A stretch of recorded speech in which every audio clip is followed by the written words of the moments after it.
Assalamualaikum warahmatullahi wabarakatuh. Perkenalkan, nama saya Andre Basandaki.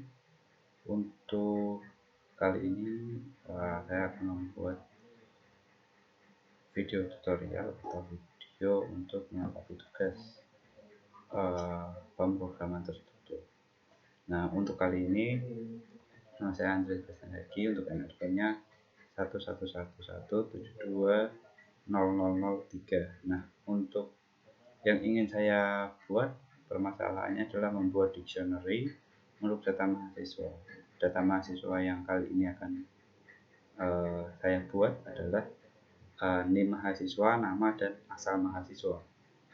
Nah, bisa dilihat pada tampilan layar ini, ada NIM, nama dan asal.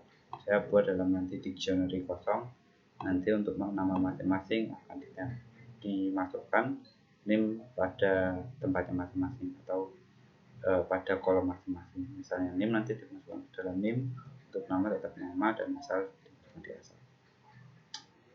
Untuk ini sudah selesai, kemudian kita masuk ke ini ya, pilihan. Nah, ini untuk pemrograman kita mulai dari pilihan sama dengan 1. Kenapa sama dengan 1? Coba kita lihat di bawahnya, saya sudah menuliskan bahwa di sini adalah ada beberapa pilihan data yang dapat diakses oleh pengguna dictionary ini. Nah, di sini untuk yang pertama adalah memasukkan data. Jadi kita menginput data mahasiswa yang akan kita tambahkan ke dalam dictionary. Kemudian untuk pilihan kedua yaitu menampilkan data. Menampilkan data di sini yang dimaksud adalah menampilkan data-data yang sudah kita input pada dictionary atau kamus mahasiswa yang kita sudah input sebelumnya gitu. Nah, yang ketiga saya juga memasukkan untuk menghapus data pada dictionary. Jadi dictionary yang tadinya sudah kita buat bisa kita hapus kembali. Nah, sedangkan 0 adalah keluar program. Makanya untuk pilihan di sini saya tulis adalah pilihan 1. Kemudian logikanya bahwa pilihan ini tidak sama dengan 0. Jadi ketika tidak sama dengan 0, maka dia akan melalui proses untuk di bawahnya ya. Kita akan mulai print ini untuk print pilihannya. Sebenarnya ini hanya menampilkan saja pilihannya. Kemudian di sini nanti akan muncul log atau kolom pilihan ya. Nanti akan muncul bahwa nanti pengguna akan diminta untuk memasukkan pilihan Anda. Seperti yang bisa dilihat di sini. Nah, nanti akan muncul seperti ini pada kolom pilihan. Nanti pengguna akan diminta memasukkan ini. Nah, bisa dipilih antara 1 masukkan data, 2 menampilkan data, 3 hapus data, atau exit gitu. Nah, kemudian setelah dipilih, kemudian bagaimana? Apakah yang harus dilakukan setelah memasukkan input pilihan? Nah, di sini kita mulai menggunakan fungsi if ya, if dan else if. Nah, fungsi perulangan atau pilihan atau keputusan ya. Untuk if di sini pilihan sama dengan 1 atau memilih 1 ya. Di sini 1 itu memasukkan data. Nah, ketika pilihan itu kita masukkan data 1, maka nanti kita akan diminta untuk memasukkan input. Di sini saya gunakan nama sebagai variabelnya masnim. Kemudian masnim ini saya singkat, sebenarnya masukkan nomor induk mahasiswa ya. Nah, di sini kita diminta pengguna nanti akan diminta untuk memasukkannya. Ininya sudah dimasukkan, kemudian nilai appendix ini disusun berurutan gitu ya. Berurutan ditambahkan di belakangnya appendix. Ini sebenarnya append ini menambahkan di belakangnya, misalkan sebelumnya ada NIM yang sudah ada. Dengan fungsi appendix ini nanti data yang baru dimasukkan akan ditambahkan pada NIM berikutnya. Jadi NIM-nya akan tetap berurutan, datanya tetap akan berurutan, tidak mengacak ya. Nah, makanya kita menggunakan fungsi appendix atau menyusun di selanjutnya gitu. Nah, untuk nama juga sama, kita nanti masih pengguna akan tetap diminta untuk memasukkan nama mahasiswanya, namanya siapa, nanti akan disusun kembali ya menggunakan fungsi append ini atau appendix ini, penyusunan nama di nama belakangnya. Jadi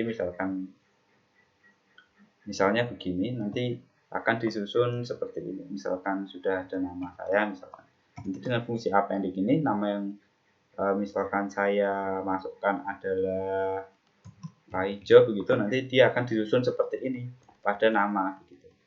Misalkan nama ini begini,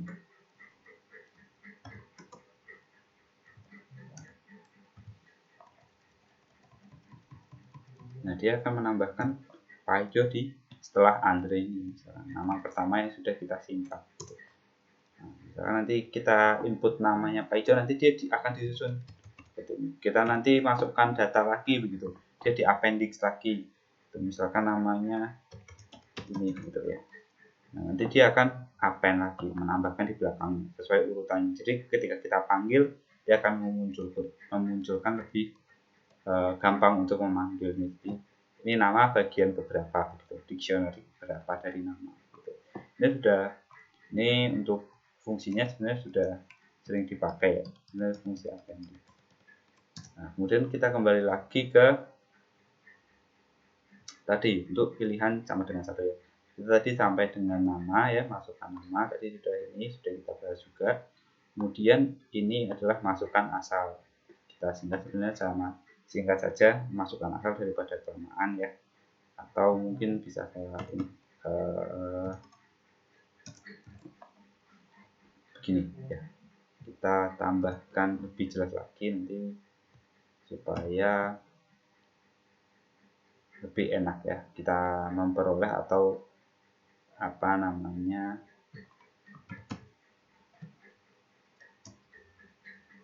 untuk mengetahui nanti misalkan ada error atau ada permasalahan, kita lebih cepat untuk mengeksekusinya gitu ya, memperbaikinya. Sama kita masukkan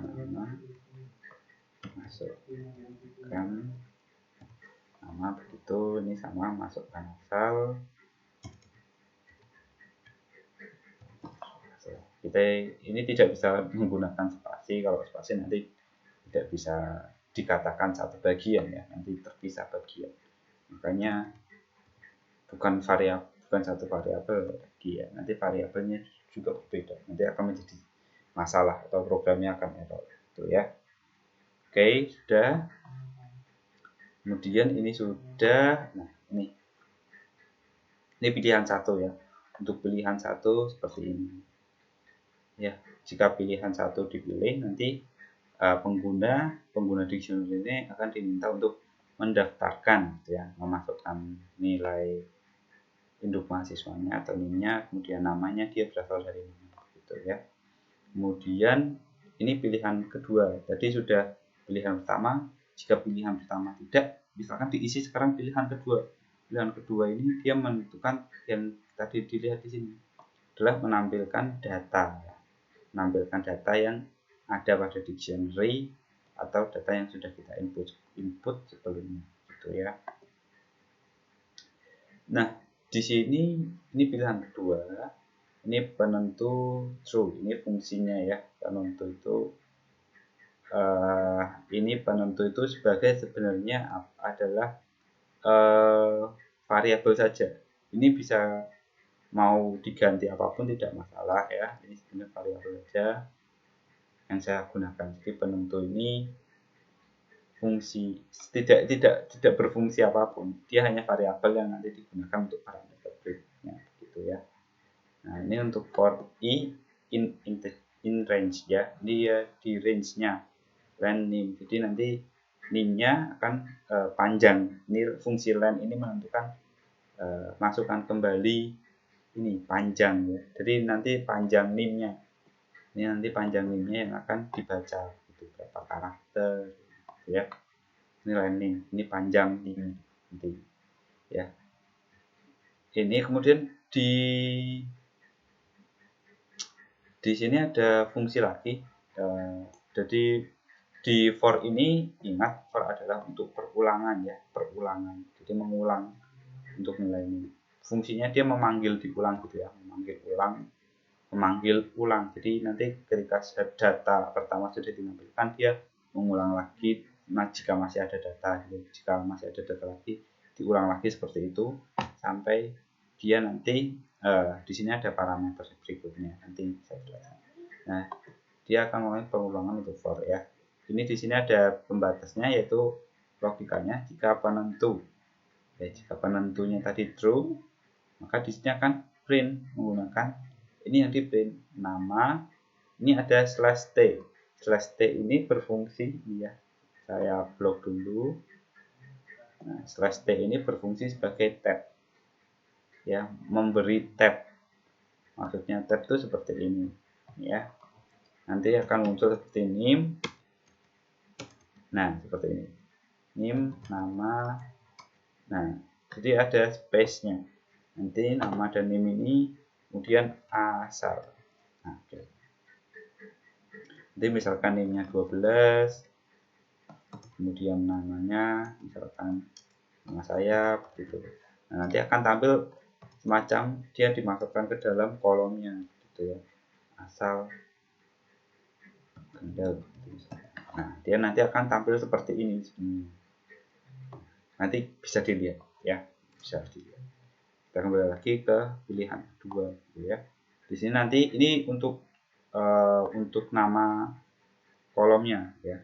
Untuk nama kolomnya, nanti nama kolomnya di atas itu apa saja gitu. Ya, kemudian ini di sini print nim i, nim dalam i. Ini nanti nimnya dimasukkan urutan sesuai urutannya. Nim i itu nim keberapa, nanti nim 1 misalkan. Ini kan nanti urutan nim 0 gitu. Nanti yang dimunculkan nim pada urutan 0 gitu ya. Di sini kan tadi sudah ditunjukkan di pertama ini. Nanti di dictionary-nya dia dipanggil seperti ini. Nim i, nim ini berurutan dari 0, kemudian 1, kemudian lagi ini nama, nanti nama 0, ini asal 0. Nah, jika nanti dia ada 10 data begitu, nanti ini akan berurutan. Pada baris pertama nim 0, nama 0, asal 0. Kemudian baris kedua nim 1, kemudian nama 1, asal 1 ya. Nanti ini dilihatkan atau dikembalikan lagi ke dictionary yang sudah yang sudah kita masukkan sebelumnya. Nah, di sini ada penentu false. Penentu false itu berarti begini, kalau datanya sudah habis, penentukan berarti tidak ada lagi data yang bisa diambil. Makanya dia akan berhenti untuk menampilkan datanya. Nah, kalau sudah berhenti pada penampilan data, dia akan kembali lagi ke awal gitu ya. Kembali lagi karena tadi menggunakan while. While itu looping berulang. Ini untuk nomor 2 sudah. Nah, sekarang ada else pilihan 3 ya, pilihan sama dengan 3. Kalau kita memilih sama dengan 3.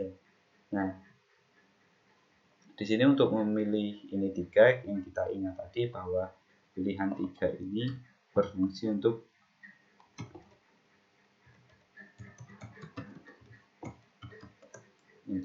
menghapus data, menghapus dictionary mahasiswa yang sudah kita input sebelumnya,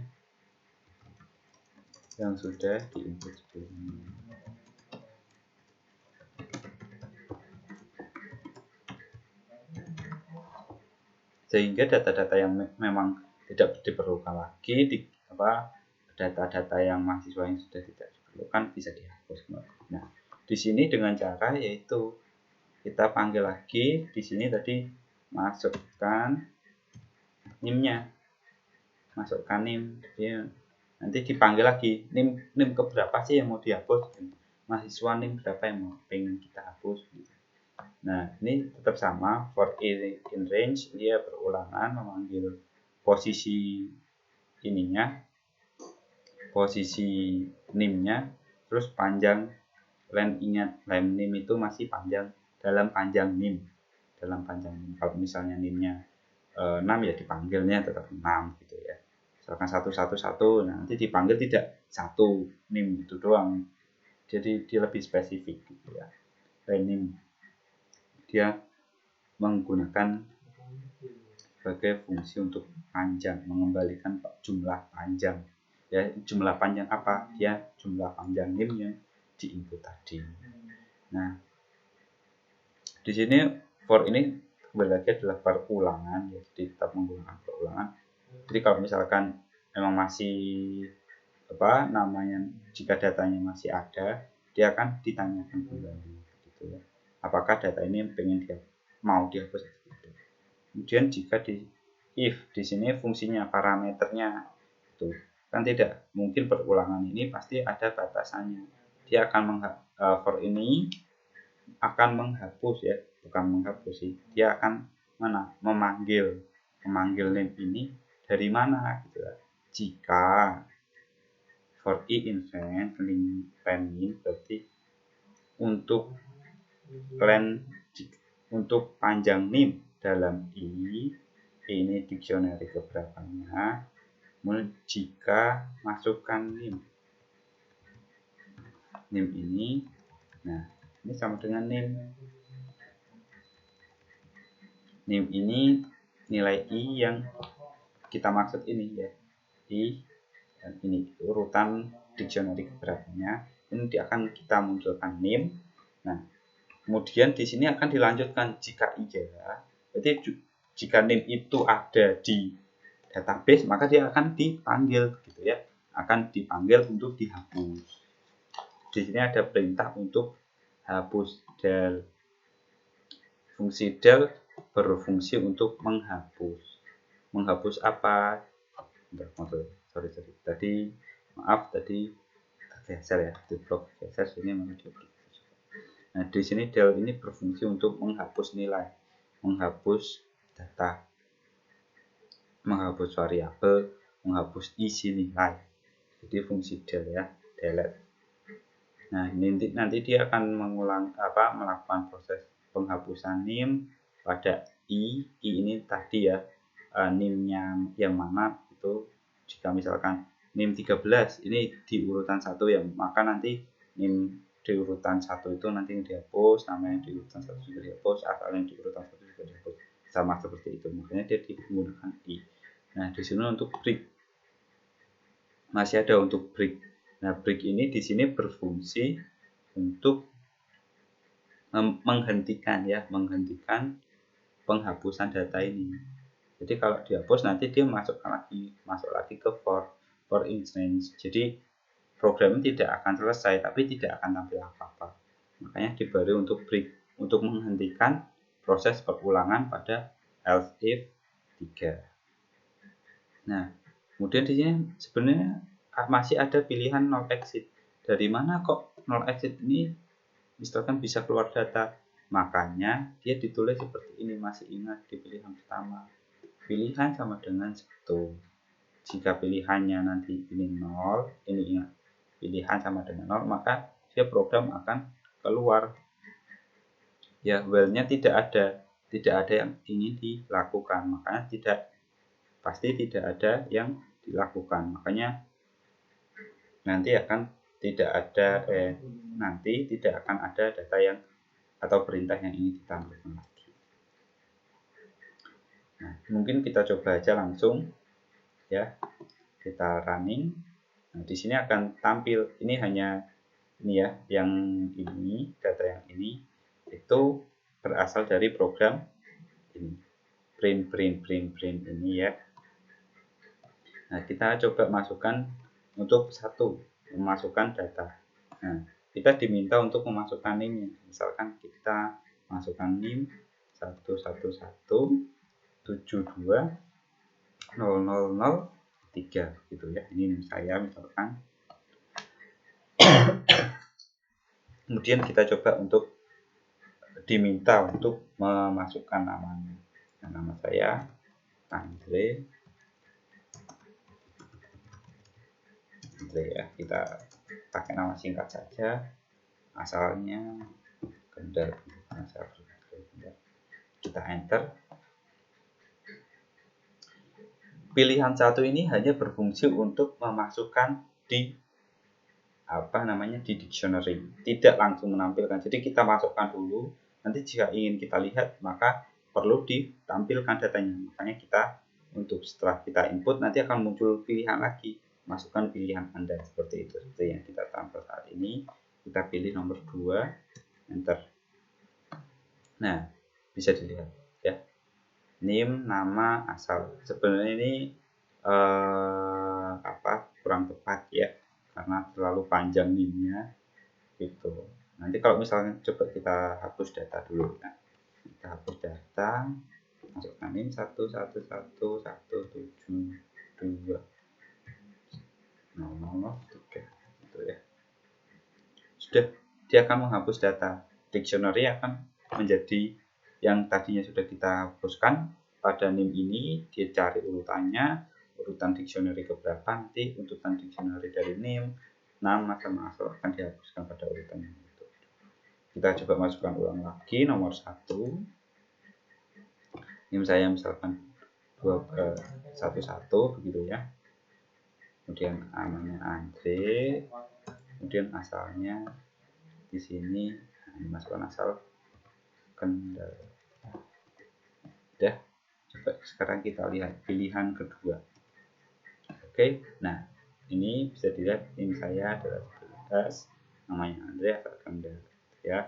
Kemudian kita coba masukkan data lagi, bagaimana nanti dia akan ditampilkan itu ya. Masukkan data lagi 1, masukkan name 12, nama misalkan Doni gitu ya, asal misalkan Garut. Kita coba lihat nanti di pilihan kedua dia akan tampilnya bagaimana. Nah, bisa dilihat ya, bisa dilihat di sini. Nah, NIM 1 saya, NIM 2. Jadi dia akan ditampilkan berurutan. Dilihat fungsi pada ini pilihan kedua ini. Dia di printnya berurutan. Jadi dia print tab, dan di print penentu, dia mengulangi lagi. Ingat di sini ada for. Jadi dia sudah di print for lagi sampai dia penentunya false. False itu tidak ada data lagi yang dia punyai gitu. Dan kita coba masukkan data lagi ketiga. Masukkan lagi misalkan 1, misalkan namanya Tono gitu. Asal misalkan Jakarta. Terlihat datanya lagi di nomor 2. Nah, dia akan tampil seperti ini. Jadi dia akan tampil dalam bentuk kolom ya, kolom-kolom. Kemudian untuk barisnya itu berdasarkan urutan dictionary. Dictionary pertama yaitu ini, dictionary kedua ini, 3 ya, bisa dilihat sendiri. Kemudian kita coba hapus data. Kita masuk pilihan ketiga, hapus data. Ini kita juga masukkan hapus data, misalkan kita ingin hapus datanya Doni, karena Doni misalkan sudah selesai kuliah gitu ya, sudah selesai duluan.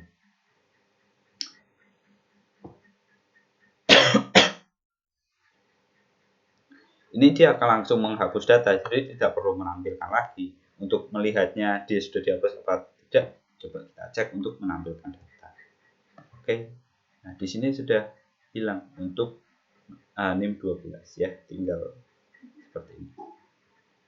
Nah, kalau sudah ditampilkan seperti ini pasti ada muncul pilihan lagi. Jadi setiap pilihan dieksekusi, selesai dieksekusi, nanti muncul pilihan lagi. Selesai dieksekusi muncul pilihan lagi sampai misalkan kita sudah selesai, kita mau keluar, maka kita tekan 0 ya, tekan 0. Ingat tadi ada while-nya ya, while-nya tidak sama dengan 0. Kalau tidak ada 0 berarti tidak ada yang dilakukan kembali, maka coba kita lihat ya, dia tidak akan melakukan apapun dan program akan selesai. Nah, dia tidak akan melakukan perulangan untuk memasukkan pilihan, dia ada selesai gitu. Cukup ya untuk ini gitu. Mungkin itu saja yang bisa saya sampaikan, kurang lebihnya mohon maaf. Assalamualaikum warahmatullahi wabarakatuh.